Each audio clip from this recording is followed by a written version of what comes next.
পুরীর রথযাত্রা কেবল একটি বড় উৎসব নয়, এটি হলো একটি আবেগ। তাই তো ধারণা করা হচ্ছে গতকাল অর্থাৎ রথের দিন 1 লক্ষ 2 লক্ষ নয়, 15 লক্ষের বেশি ভক্তের ভিড় জমেছিল পুরীতে। কাল অতিরিক্ত ভিড়ের কারণে 3টে রথ অর্থাৎ বলরাম দেবের রথ, সুভদ্রার রথ এবং জগন্নাথের রথ, এই 3টে রথের কোনোটাই কিন্তু মাসির বাড়ি অর্থাৎ গুন্ডিচা মন্দিরে পৌঁছতে পারেনি।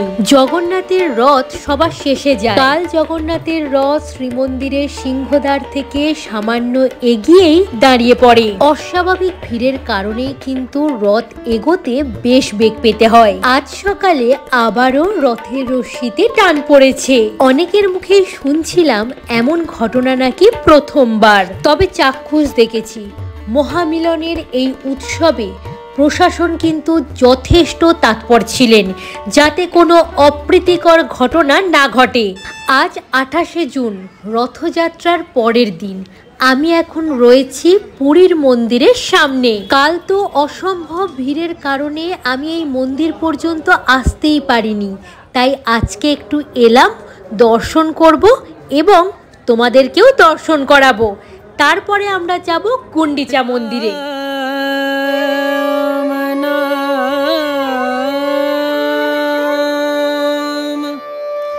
भजले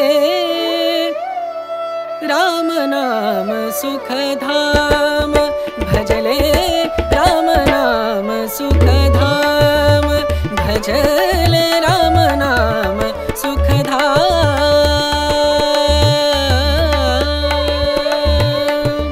तेरा पूरन हो सब काम, तेरा पूरन हो सब काम, भजले राम नाम सुख धाम, भजले राम नाम सुख धाम।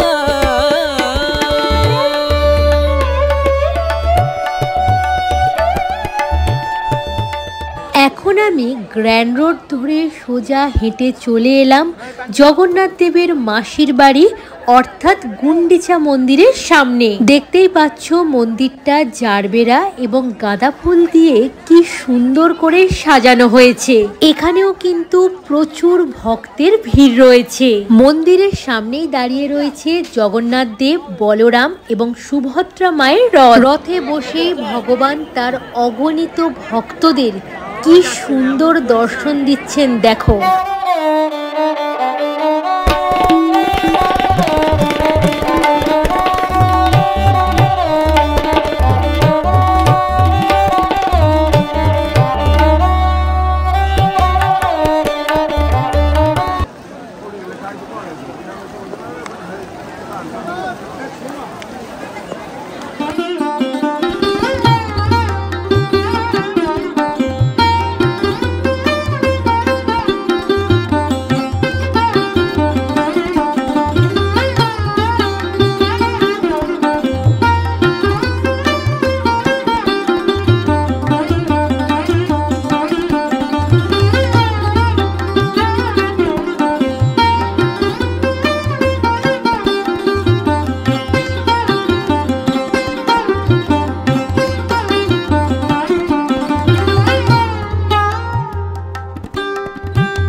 এই গুন্ডিচা মন্দির পুরী শহরের উত্তর কোণে অবস্থিত। এই সময় কিন্তু এই মন্দিরে প্রচুর ভক্তের ভিড় জমে, সেটা তোমরা দেখতেই পাচ্ছ। আজকের ভিডিওটা এইটুকুই। আমি নিজে দর্শন করতে গিয়েছিলাম, এত ভালো দর্শন পেয়েছি, ভাবলাম তোমাদেরকেও একটু দর্শন করাই। আজকের ভিডিও দেখতে ভালো লেগে থাকলে ভিডিওটি অবশ্যই লাইক এবং শেয়ার করে দেবে। কমেন্টে জয় জগন্নাথ লিখতে কিন্তু ভুলো না। টাটা।